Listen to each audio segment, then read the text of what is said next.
Hi, this is ஷப்னாஸி. இன்றைக்கு நாங்கள் பேச போகிறது கப்பல்ஸுக்கு இடையில் காணப்பட வேண்டிய ஒரு முக்கியமான விஷயம், ரெஸ்பெக்ட். ரெஸ்பெக்ட்னு நாங்கள் பார்க்குற நேரம் பொதுவாக மரியாதை செலுத்துறது. எங்களோட பார்ட்னருக்கு நாங்கள் மரியாதை செலுத்துறது. பொதுவாக நாங்கள் இதை யோசித்தா நாங்கள் நினைப்போம், நாங்கள் எங்களோட பார்ட்னருக்கு நாங்கள் மரியாதை செலுத்துகிறோம் அப்படின்ற ஒரு முடிவுக்கு தான் வருவோம். பட் இந்த விஷயம் எங்கன்னா உடையுதுன்னு சொன்னால், சின்ன சின்ன குட்டி குட்டி விஷயங்கள்ல நாங்கள் விடுற மிஸ்டேக்ஸ். உதாரணமா, நீங்க ஒரு பிஸ்னஸ் செய்றீங்க, அதுல ஏதோ உங்களுக்கு ஒரு சிக்கல் ஏற்படுத்தி இந்த இடத்துல உங்களோட வைஃப் உங்களுக்கு ஒரு சஜஷன் சொல்றாங்க. மேபி உங்களோட வைஃபுக்கும் உங்களோட பிஸ்னஸுக்கும் எந்த சம்பந்தமும் இல்லாம இருக்கலாம், அவங்களுக்கு அதை பத்தி எந்த விதமான நாலேஜும் இல்லாம இருக்கலாம். பட் அங்கனைக்கு அவங்க ஒரு சஜஷன் சொல்றாங்கண்டா நீங்க முதல்ல அதை லிசன் பண்ணணும்.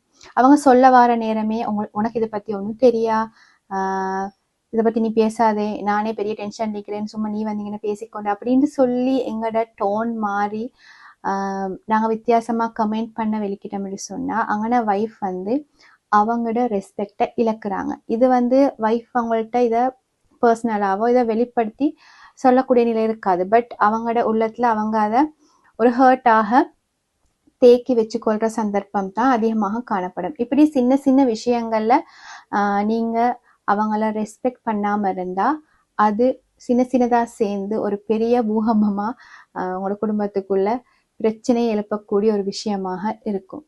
நாங்கள் நிறைய இடங்களில் சில விஷயங்களை ஜோக்குன்னு சொல்லுவோம்.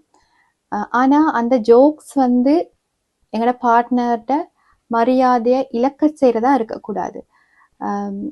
நாங்கள் அது உண்மையாகவே ஜோக்காக சொல்லிப்போம். பட் அங்கனைக்கு அவங்க அதை அவங்களோட பர்சனல் ரெஸ்பெக்டை இழக்கிற ஒரு விஷயமாக கருதிட்டால் அது எங்களோட ரிலேஷன்ஷிப்புக்குள்ள முரண்பாடுகளை தோற்றுவிக்கிற ஒரு விடயமாக காணப்படும். இப்போ இதில் ஜோக்ஸ்ன்னு வர நேரம், உதாரணமாக ஹஸ்பண்ட் சொல்கிறது அப்படின்னா, இவக்கு ஒன்றுமே தெரியும் ஆனால் கதைக்கிறது மட்டும் PhD லெவலில் இருக்கும்.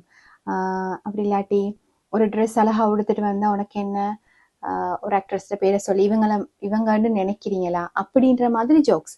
இப்போ அது நாங்கள் உண்மையாகவே நகைச்சுவையாக நினச்சி சொல்லுவோம். பட் அவங்களோட பர்சனல் விஷயங்களை நாங்கள் அட்டாக் பண்ணுற மாதிரி அது இருக்கும். பட் அந்த விஷயங்கள் நிச்சயமாக அவங்கள ஹர்ட் பண்ணும்.